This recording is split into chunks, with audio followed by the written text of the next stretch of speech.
vision.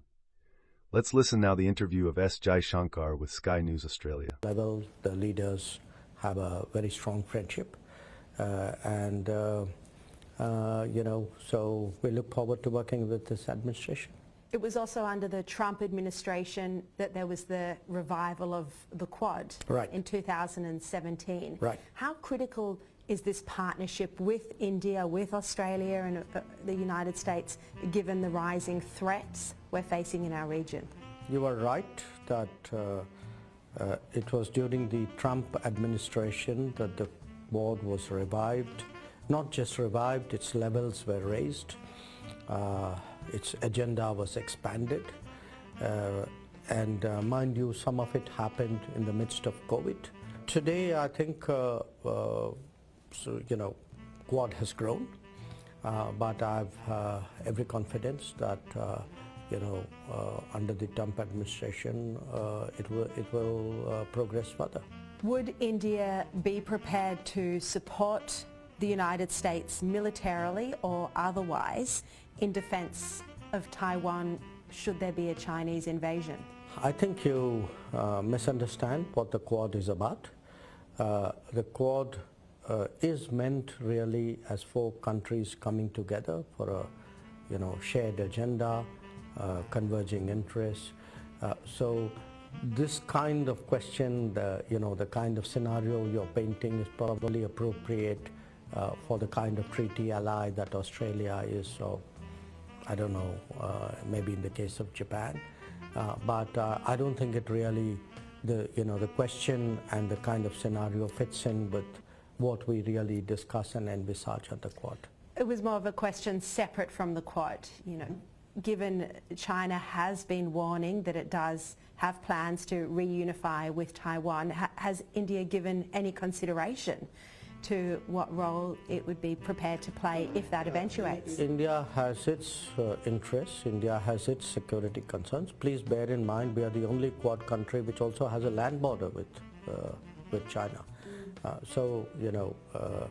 I don't think, honestly, this question is warranted given our history and where we're coming from. India is, of course, also part of the BRICS partnership, a member of both. Do you recognise the angst that India's relationship with Russia at times causes Australia? I don't think we have given cause for any angst for this reason. Look, in this day and age, countries don't have exclusive relationship. I mean, if I were to use that logic, I would say, well, so many countries have relationship with Pakistan. I mean, look at the angst that should cause me. Yeah. And let me tell you two things here. What India has done and is doing with Russia is actually, in my view, helpful to the international community as a whole. If we had not made the moves we had, let me tell you, the energy markets would have taken a completely different turn and actually would have precipitated a global energy crisis. It would have caused inflation across the world as a consequence. Equally, it is the fact that we have today a good relationship with Russia allows us to be, in a way, a country in between which has the ability to both talk to Russia and to Ukraine and to try to find some intersection in those conversations. And I think the world, including Australia, needs such a country which will help to bring back this conflict back to the conference table. You're right, India has been a very good friend of Ukraine. So what path do you see then as a middle country in stopping Russia's invasion of Ukraine? The way out is to find an ending to this conflict. A negotiated ending? Conflicts rarely end on the battlefield. Mostly they end in a negotiation. So you can see that this one, at some point, is going to head for a negotiation. Do you think Trump will have a big role to play in that? Well, I think the United States is, the world's preeminent power in a way. And the United States will naturally, and it's been very closely involved from the very start. So obviously the US would have its influence and its views on it. But your earlier question, I do think that it's important for countries who have the access, the comfort, the credibility to engage both Moscow and Kiev, to do that with a view of bringing this conflict to an early end, because we know at some stage it will come to the negotiating table. So if we can hasten that, if we can facilitate that, I would argue that it's in everybody's interest. It's a very pragmatic view of the world, because in Australia, in the United States, in the United Kingdom, there's been a lot of concern over the emerging alliance and the increasing cooperation between China and Russia, North Korea and Iran. The supply of weaponry, for example. Do you think that this emerging axis of evil, as it's called, Russia, China, Iran and North Korea, do you believe this is a growing threat to the world? And do you think Iran's increasing nuclear capabilities will need to be dealt with? This picture that you've painted, I assume that it's your sense that it's grown closer since 2022, after the Ukraine conflict started, right? Yes. That's actually the case why it's in everybody's interest that the sooner the conflict ends, the better. Because the longer the conflict drags out, all sorts of things are going to happen. Not all these things could necessarily be to Australia's advantage or to that of Western countries. So, the more you are concerned about, some of these developments, I think the stronger a case you're making for why we should be more active in the pursuit of a negotiated solution. That's the best contribution I can make. Are you concerned about their increasing cooperation, though? I'm concerned about the fact that more people are getting killed, more, countries in some way or the other are getting involved, and we think that's not good.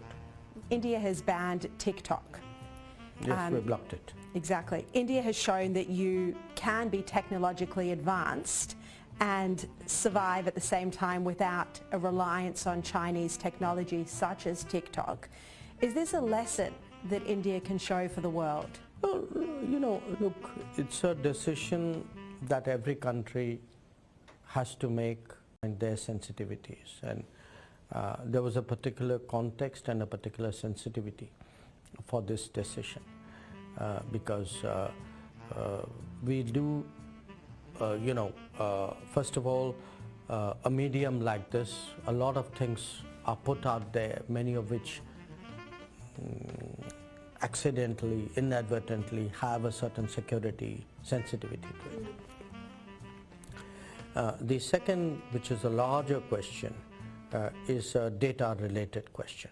Okay, I assume that in Australia, like in India, like in many other parts of the world, people are very concerned about the protection of the personal data. And we go to great trouble, all of us, to enact legislation, regulations, which protect us.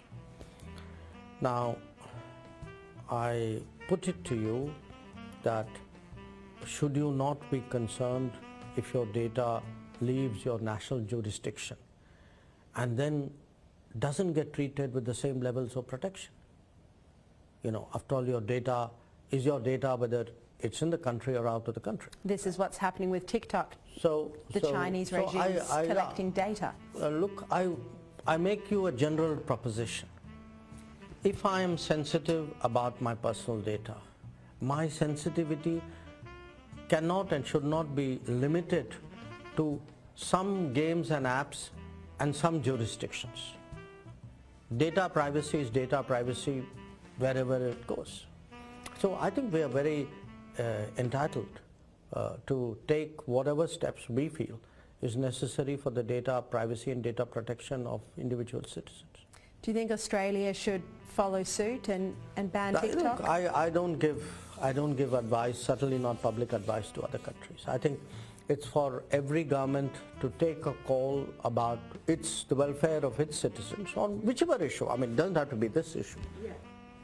How concerned are you about China's economic coercion, intellectual property theft, cyber attacks, intimidation and aggression in the region? Let me offer two comments here. One, we all ultimately inhabit a region. It's important we get along. I think everybody, and I'm not picking on any particular country here, I think everybody should observe the laws, the rules, the norms, because that's how countries get along with each other. You know, so if there is, let us say, a law of the seas, you know, if we all joined up to a regime of how to regulate the seas, then we must accept that regime. Now, sometimes it can go against your interests. It can happen. But you have to accept that too. I mean, we've had, for example, important maritime disputes with some of our neighbors, with Bangladesh, for example. And not everything went our way, but yet we accepted it. So it could be, you know, the rules and norms. It could be also a sense today in a globalized world that if I'm dependent on you, if you have a big market share in my country, it's important that economics and trade remain what they are. If they are leveraged, you know, if somewhere they become pressure points, you can understand there'll be a natural anxiety. So I think today, you know, there's a simple proposition, as much for nations as for individuals. The world will treat you depending on how you behave. You behave well, you know, everybody wants to do more with you. If you are seen anywhere as a risky proposition, if people get anxious, people start to hedge. Countries start to hedge. Australia, you know, was under our former Prime Minister Scott Morrison. He simply called for an inquiry into the origins of COVID-19, a perfectly reasonable thing to suggest given there was a global pandemic that was killing millions of people. And yet, in response, in retaliation, China put these extreme trade tariffs on Australia. I mean, that's not being a responsible citizen in our global community, is it? Well, you know, again, I reiterate my point to you. In a globalized world, I mean, what do we all want, okay? We would like to give our citizens the best quality of life at the most reasonable prices, which is why we do a lot of international trade, we allow investments, we use other people's technology, other people's products, services. But the moment you start worrying that can this become a point of pressure? Can this be taken out of that economic domain and taken into some other domain? I think then you start to question the whole logic of this kind of supply chain and globalization. And what we have seen in the last few years is actually that worry. I mean, we came back, let me go back to the starting point of this interview when you spoke about the American election. I mean, today if, President Donald Trump feels that, look, the US should have more national capacities. You know, why is US needs to be careful or prudent about, what it is getting from outside. There are experiences which have shaped it. You know, these experiences can be employment experiences where people feel unfair competition has eaten up their jobs. Or it could be national security complications. You don't want exposure in areas like, say, telecom, which is a worry. Or it could be a worry that, some other country would use a big market share or a high level of dependence to do something. The United States, Trump has said he will impose trade tariffs on imported goods. Is this a worry? We don't, in my business, do hypothetical stuff. I mean, we'll see what happens. Not so much a hypothetical though, he said he will. Let's see what happens. Back to what you were saying, I mean, in light of COVID-19, this is a big lesson in diversifying, isn't it? I think the COVID-19 was the most graphic illustration. It's not the only one, but absolutely. I mean, and again, I'm not just stating Indian point of view, or you refer to what is thinking in Australia. I've traveled a fair amount to Africa, and I can't tell you the anger in Africa about how they were treated during COVID. That, the fact that they were the last, in a way, in the queue to get vaccines, that there were travel issues which came about, and their dependence was very starkly, in a way, exposed. So today, across the world, I think countries and regions are trying to build local capacities. They are looking, we lowest cost. I think people are today understanding that food security. You'd rather pay more and be assured of food. Health, from a trusted partner.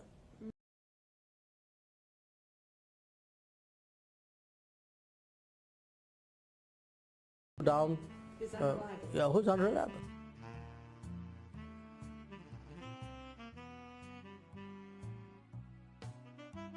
Outcome of an American political happening. I put it to you that the world is actually headed working of supply chains, kind of emphasis on trusted partners, for much greater sensitivity on anything digital, for a much stronger focus on all the implications of anything technology driven. So it's going to be a very, very different set of relationships that all of us are sliding into, and which is why for me the relationship with Australia has so much value, because today we have that trust, we have that sensitivity, we are developing that experience of working together.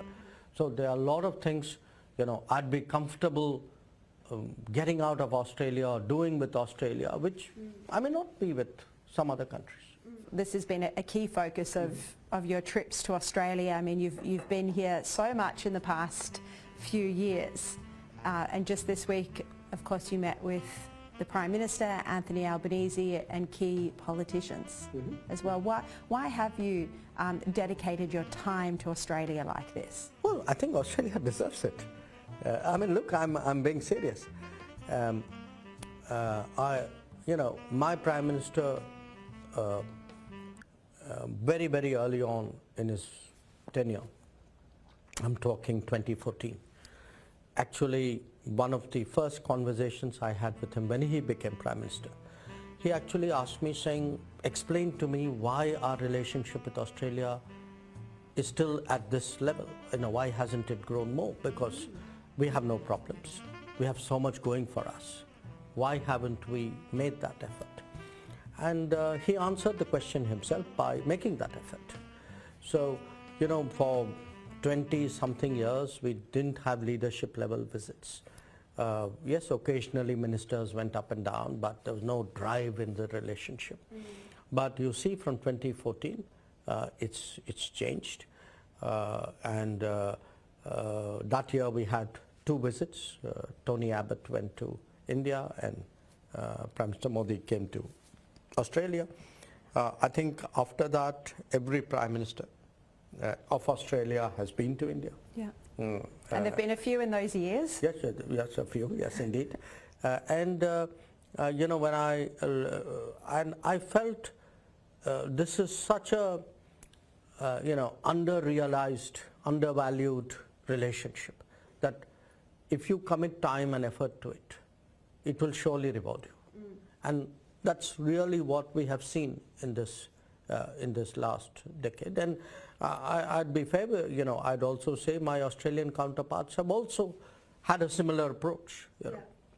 So whether it's the current foreign minister or the previous one, or some of the other ministers, the Deputy Prime Minister, Defence Minister Richard Marles, Penny, as I said, or Prime Minister Albanese himself. Every one of them has put in the effort on their side. Their predecessors did it. And if we have reached where we have reached today, it's 10 years of hard work. But that 10 years of hard work should tell us that so much more is possible. Your Prime Minister Modi, he's one of the few, arguably, incredibly strong world leaders at this point in time. Would you agree with that? He stands out among the pack. Well, I may not be entirely objective. I want to ask you about the Middle East, because we've covered Russia and Ukraine, and the Middle East obviously is another key point of war and conflict at the moment. Would India be supporting if the United States was to once again try and have Israel and Saudi Arabia do a normalisation deal as they were close to achieving prior to October 7? Is that relationship something that India would support as a pathway to peace? The Middle East, we call it West Asia, it matters hugely to us. It matters to us because we have about 9 million Indians who live there. It's the source of a very large proportion of our energy. Some of our top 20 trade partners, I'd say probably about 1/3 of them would be in that region. It sits astride our key connectivity corridors. So by every logic, it's hugely important for us. So we're obviously very concerned at what's been happening there. Our effort has been to, in the short term, contain the conflict, mitigate it, cool it down to the extent possible. Right now, a lot of that is what's happening between Israel and Iran, where we have also tried to help in some ways. So we talk to both sides, and anything thereafter which happens, or which is required, we try to do. In terms of the somewhat longer term issues, you spoke about the normalization of Israel's relationship with, you mentioned Saudi Arabia, but there could be others as well. I want to say that we were one of the countries very strongly supportive of the Abraham Accords. So you can see, what our thinking is. We also are very much a part, in fact, one of the drivers of this interesting connectivity initiative called IMEC, India, Middle East, Europe Economic Corridor, which has currently kind of not moved because of the conflict which is underway, but which we know will surely unfold. So there's a lot, the stakes are big, the challenges are big, but I think our thinking is, look, do what you can to stabilize it short term, to address some of the sharp edges, to encourage countries to forge relationships, then to get them to move beyond that to actually work together. So that would be broadly our approach. Given India supported the Abraham Accords, similar deals with other Arab nations, surely that is the best pathway to peace in the region, isn't it? I think there are many aspects to it, but Overall, yes, I mean, in a sense, the more understandings there are, the more there is an acceptance of each other. Yeah. Because unless you begin somewhere, we are actually looking at a vision of countries working together. The starting point of countries working together is some willingness to accept realities and to start dealing with each other. So it's not easy, but it's important, and certainly our interests are very much working with everybody, including the United States, in ensuring that the countries in the Middle East are all able to deal with each other and work with each other. Can the world afford to continue to sit back and watch as nuclear abilities are developed by Tehran? We have a view on nuclear non-proliferation. As you know, again, I spoke earlier about laws and norms and rules. If countries join regimes, sign treaties, the international order requires that they keep their word. And if they don't? Then the international order obviously, sort of reacts to it. So for us, we are very clear. We think that nuclear non-proliferation is destabilizing. We believe that countries which signed the NPT must abide by their commitment. It's a clear-cut proposition for us. And if they don't, would India support Israel or the United States targeting the nuclear sites militarily? No. I think you're painting. I mean, I understand. I think that is a realistic possibility, where you're coming from, but it's not a discussion. Certainly, look, we don't. We again, I put it to you. The purpose of our diplomacy is actually to do diplomacy, not to see recourse to force as a natural or early or a preferred option. I think at the end of the day, this is not a homily I'm giving you. I'm giving you good common sense.